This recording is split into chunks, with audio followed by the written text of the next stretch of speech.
ನಮಸ್ಕಾರ ಸ್ನೇಹಿತರೆ, ಇದರಲ್ಲಿ ಒಂದು ನಿಮಗೆ ಡೌಟ್ ಬಂದಿರೋದು ಒಂದು ಪ್ರಶ್ನೆ ಬಂತು ನನಗೆ. ಸೊ ಹಾಗಾಗಿ ಒಂದು ವಿಡಿಯೋದಲ್ಲಿ ನಿಮಗೆ ತಿಳಿಸೋಣ, ನಿಮಗೆ ಉಪಯೋಗ ಆಗುತ್ತೆ ಅಂತ. ಮತ್ತು ನಾಳೆಗೆ ಸಂಕಲ್ಪ ಸ್ತೋತ್ರವನ್ನು ನಾನು ಯಾವುದರಲ್ಲೂ ಹಾಕಿಲ್ಲ, ಸಂಕಲ್ಪ ಸ್ತೋತ್ರವನ್ನು ಹಾಕ್ತೀನಿ. ಪ್ರತ್ಯೇಕವಾಗಿ ಈ ವಿಡಿಯೋದಲ್ಲಿ ನಾನು ಸಂಕಲ್ಪ ಸ್ತೋತ್ರವನ್ನು ಹಾಕ್ತಾಯಿದ್ದೀನಿ. ಅಂದರೆ ಈ ಒಂದು ಸಂಕಲ್ಪವನ್ನು ಕೇಳಿಸ್ಕೊಂಡು ನೀವು ಅಕ್ಷತೆ ಹೂವನ್ನು ಬಿಟ್ಕೊಂಡು ನಾಳೆಯಿಂದ ನೀವು ಪೂಜೆನ ಪ್ರಾರಂಭ ಮಾಡಬಹುದು. ಪ್ರಶ್ನೆ ಏನು ಅಂತ ಹೇಳಿದ್ರೆ, ಈಗ 9 ದಿನ ಎಲ್ರಿಗೂ ಪೂಜೆ ಮಾಡಲಿಕ್ಕೆ ಸಾಧ್ಯ ಇಲ್ಲ. ಅಂದರೆ ಕೆಲವರಿಗೆ ಮುಟ್ಟಿನ ದಿನಗಳಿರುತ್ತೆ, ಈಗ ಆಲ್ರೆಡಿ ಮುಟ್ಟಾಗ್ಬಿಟ್ಟಿರ್ತಾರಲ್ಲ, ಮಧ್ಯದಲ್ಲಿ ಮುಟ್ಟು ಬಂದುಬಿಡುತ್ತೆ. ಅಂಥವರು ಏನು ಮಾಡಬೇಕು, ಎಷ್ಟು ದಿನ ಪೂಜೆ ಮಾಡಬಹುದು ಅಂತ ಪ್ರಶ್ನೆ. ಏನಂದರೆ ನವರಾತ್ರಿಯಲ್ಲಿ 9 ದಿನ ಮಾಡಲಿಕ್ಕೆ ಸಾಧ್ಯ ಆದರೆ 9 ದಿನ ಮಾಡಿರಿ, ಇಲ್ಲ 7 ದಿನ ಮಾಡಬಹುದು, 5 ದಿನ ಮಾಡಬಹುದು, 3 ದಿನ ಮಾಡಬಹುದು. ಇಲ್ಲ ನಮಗೆ ಆಗಲೇ ಇಲ್ಲ ಮೇಡಮ್ ಅಂತ ಹೇಳಿದರೆ ದುರ್ಗಾಷ್ಟಮಿ ದಿನ 1 ದಿನ ಆದರೂ ಪೂಜೆ ತಪ್ಪದೇ ಮಾಡಿರಿ ಪ್ರತಿಯೊಬ್ಬರು ಕೂಡ, ಆಯಿತಾ. ಮತ್ತು ಈಗ ಆಲ್ರೆಡಿ ನೀವು ಪೀರಿಯಡ್ಸ್ ಆಗಿಬಿಟ್ಟಿದ್ದೀರಾ ಅಂತ ಹೇಳಿದ್ರೆ ನಿಮ್ಮದು ಮುಗಿಸ್ಕೊಂಡು ನಿಮಗೆ ಎಷ್ಟು ದಿನ ಮಾಡಲಿಕ್ಕೆ ಸಾಧ್ಯ ಅಷ್ಟು ದಿನ ಮಾಡಿರಿ. ಈಗ ಡೇಟ್ ಇದೆ ಮೇಡಮ್ ಅಷ್ಟರವರೆಗೂ ನಾವು ಮಾಡಬಹುದಾ ಅಂದರೆ ಮಾಡಿರಿ. ನೀವೇನಾದರೂ ವ್ರತವನ್ನು ಸಂಕಲ್ಪಪೂರ್ವಕವಾಗಿ ಹಿಡಿದಿದ್ದೀರಾ ಅಂತ ಹೇಳಿದ್ರೆ ನಿಮ್ಮ ಮನೆಯಲ್ಲಿ ಬೇರೆಯವ್ರ ಕೈಲಿಂದ ಮಾಡಿಸ್ರಿ, ಆಯಿತಾ. ವ್ರತವನ್ನು ಅರ್ಧಕ್ಕೆ ನಿಲ್ಲಿಸಬಾರ್ದು. ಏನು ನವರಾತ್ರಿ ಪೂಜೆ ಪ್ರಾರಂಭ ಮಾಡ್ತಿರಲ್ಲ, ಇದನ್ನು ಅರ್ಧಕ್ಕೆ ನಿಲ್ಲಿಸಬಾರ್ದು, ಬೇರೆಯವ್ರ ಕೈಯಿಂದ ಮಾಡಿಸ್ರಿ.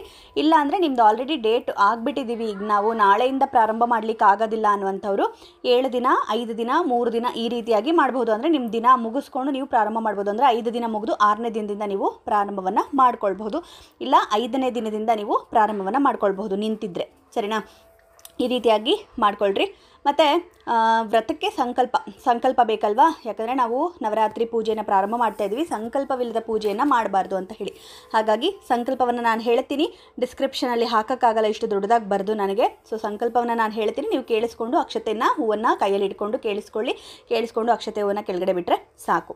ಶುಭೆ ಶೋಭನೆ ಮುಹೂರ್ತೆ ಆದಿಬ್ರಹ್ಮಣಃ ದ್ವಿತೀಯ ಪರಾರ್ಧೆ ಶ್ವೇತವರಾಹ ಕಲ್ಪೆ ವೈವಸ್ವತ ಮನ್ವಂತರೆ ಕಲಿಯುಗೆ ಪ್ರಥಮ ಪಾದೆ ಜಂಬೂದ್ವೀಪೆ ಭಾರತವರ್ಷೆ ಭರತಖಂಡೆ ದಂಡಕಾರಣ್ಯೆ ಗೋದಾವರ್ಯಾಃ ದಕ್ಷಿಣೆ ತೀರೆ ಶಾಲಿವಾನಶಕೆ ಬೌದ್ಧಾವತಾರೆ ರಾಮಕ್ಷೇತ್ರೆ ಅಸ್ಮಿನ್ ವರ್ತಮಾನ ವ್ಯಾವಹಾರಿಕೆ ಚಾಂದ್ರಮಾನೇನ ಪ್ರಭವಾದಿ ಷಷ್ಠಿ ಸಂವತ್ಸರಾಣಾಂ ಮಧ್ಯೆ ಶ್ರೀಮತ್ ಕ್ರೋಧಿ ನಾಮ ಸಂವತ್ಸರೆ ದಕ್ಷಿಣಾಯನೆ ಶರದೃತು ಆಶ್ವಯುಜಮಾಸೆ ಶುಕ್ಲಪಕ್ಷೆ ಪಾಢ್ಯಾತಿಥೌ ಗುರುವಾಸರಯುಕ್ತಾಯಾಂ ಹಸ್ತಾನಕ್ಷತ್ರ ಐಂದ್ರಯೋಗಯುಕ್ತಾಯಾಂ ಶುಭವಾರ ಶುಭನಕ್ಷತ್ರ ಶುಭಕರಣಾದಿ ಏವಂಗುಣ ವಿಶೇಷಣ ವಿಶಿಷ್ಟಾಯಾಂ ಶುಭತಿಥೌ ಮಮೋಪಾತ ಸಮಸ್ತಧೃತಕ್ಷೇದ್ವಾರ ಶ್ರೀ ಪರಮೇಶ್ವರ ಪ್ರೀತ್ಯರ್ಥಂ ಮಮ ಯಾವಜ್ಜೀವ ದೀರ್ಘ ಸೌಮಂಗಲ್ಯಾಭಿವೃದ್ಧರ್ಥಂ ಪುತ್ರ ಪೌತ್ರ ಸೌಭಾಗ್ಯ ಸಿದ್ಧರ್ಥಂ ಕ್ಷೇಮ ಸ್ಥೈರ್ಯ ವಿಜಯ ಅಭಯ ಆನಂದ ಆಯುರ ಆರೋಗ್ಯ ಐಶ್ವರ್ಯಾಭಿವೃದ್ಧರ್ಥಂ ಧರ್ಮಾರ್ಥ ಕಾಮ ಮೋಕ್ಷ ಚತುರ್ವಿಧ ಪುಣ್ಯಫಲ ಪುರುಷಾರ್ಥ ಸಿದ್ಧರ್ಥಂ ವರ್ಷೇ ವರ್ಷೇ ಕರ್ತವ್ಯಂ ಏತದ್ವರ್ಷ ಪ್ರಯುಕ್ತಂ ಶ್ರೀ ಮಹಾದುರ್ಗಾ ಪ್ರೀತ್ಯಂಚ ನವರಾತ್ರೋತ್ಸವ ಪ್ರಯುಕ್ತ ದುರ್ಗಾ ಪೂಜನಂಚ ಕರಿಷ್ಯೆ. ಅಂದರೆ ನೀವು ದುರ್ಗಾದೇವಿಯ ಪೂಜೆಯನ್ನು ಮಾಡ್ತಾ ಇದ್ದೀರಿ ಅಂತ ಹೇಳಿದ್ರೆ ದುರ್ಗಾ ಕಲಶವನ್ನು ಇಟ್ಟು ಈ ರೀತಿಯಾಗಿ ದುರ್ಗಾ ಪೂಜನಂಚ ಕರಿಷ್ಯೆ ಅಂತ ಹೇಳಿ ಪ್ರಾರ್ಥನೆಯನ್ನು ಮಾಡ್ಕೊಳ್ರಿ. ಇಲ್ಲ ನಿಮ್ಮ ಕುಲದೇವರ ಪೂಜೆಯನ್ನು ಮಾಡ್ತಾ ಇದ್ದೀರಾ ಅಂದರೆ ನಿಮ್ಮ ಕುಲದೇವರ ಹೆಸರನ್ನು ಹೇಳ್ಕೊಂಡು ಪೂಜನಂಚ ಕರಿಷ್ಯೆ ಅಂತ ಹೇಳಿ ಪ್ರಾರ್ಥನೆಯನ್ನು ಮಾಡ್ಕೊಳ್ರಿ ಸ್ನೇಹಿತರೆ, ಆಯಿತಾ. ನೀವು ಯಾವ ದೇವರನ್ನು ಆವಾಹನೆ, ಯಾಕಂದರೆ ಎಲ್ಲರೂ ಕೂಡ ದುರ್ಗಾದೇವಿಯ ಪೂಜೆ ಮಾಡೋದಿಲ್ಲ, ಕೆಲವರು ಅವರು ಕುಲದೇವರು ಇರ್ತಾರಲ್ವಾ, ಬನಶಂಕರಿ ಇರ್ಬೋದು, ಶಾಕಂಬರಿ ಇರ್ಬೋದು, ಈ ರೀತಿಯಾಗಿ ಶಕ್ತಿ ದೇವತೆಗಳು ಎಲ್ಲಮ್ಮ ದೇವಿಯ ಪೂಜೆಯನ್ನು ಕೂಡ ಈ ಒಂದು ನವರಾತ್ರಿಯಲ್ಲಿ ಮಾಡ್ತಾರೆ. ಆ ರೀತಿ ಇದ್ದಂಥವರು ಆ ದೇವರ ಒಂದು ಸಂಕಲ್ಪವನ್ನು ಮಾಡಿಕೊಂಡು ಪೂಜೆಯನ್ನು ಮಾಡಿರಿ. ಇಲ್ಲ ನಾವು ದುರ್ಗಾದೇವಿಯನ್ನು ಮಾಡ್ತೀವಿ ಆರಾಧನೆ ಅಂತ ಹೇಳಿದರೆ ದುರ್ಗಾದೇವಿಯ ಹೆಸರನ್ನು ಹೇಳ್ಕೊಂಡು ಪೂಜೆಯನ್ನು ಪ್ರಾರಂಭವನ್ನು ಮಾಡಬಹುದು ಸ್ನೇಹಿತರೆ. ಈ ರೀತಿಯಾಗಿ ಮಾಡಿಕೊಳ್ಬೇಕು.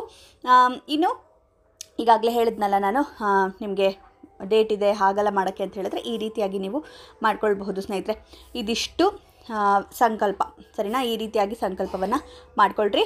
ಸಂಕಲ್ಪವನ್ನು ಮಾಡಿಕೊಂಡು ಸರಿಯಾಗಿ ಪೂಜೆಯನ್ನು ಮಾಡಿರಿ. ಆ ತಾಯಿ ನಿಮಗೆ ಅಷ್ಟೈಶ್ವರ್ಯವನ್ನು ಕೊಟ್ಟು ಕಾಪಾಡಲಿ ಅಂತ ಹೇಳಿ ಪ್ರಾರ್ಥನೆ ಮಾಡ್ತಾ ಮುಂದಿನ ವಿಡಿಯೋದಲ್ಲಿ ಮತ್ತೆ ಸಿಗ್ತೀನಿ. ಮತ್ತೊಂದಷ್ಟು ಶ್ಲೋಕಗಳನ್ನು ಹೇಳೋದಿದೆ, ಖಂಡಿತವಾಗ್ಲೂ 1 by 1 ಹಾಕ್ತೀನಿ. ಎಷ್ಟು ನನಗೆ ಮಾಡಲಿಕ್ಕೆ ಸಾಧ್ಯ, ನಿಮಗೆ ಹೇಳಲಿಕ್ಕೆ ಸಾಧ್ಯ ಅದನ್ನು ನಾನು ಹೇಳ್ತೀನಿ, ಸರಿನಾ. ಮಾಡೋರಂತೆ, ಓಕೆನಾ. ನಮಸ್ಕಾರ. ಮುಂದಿನ ವಿಡಿಯೋದಲ್ಲಿ ಮತ್ತೆ ಸಿಗ್ತೀನಿ.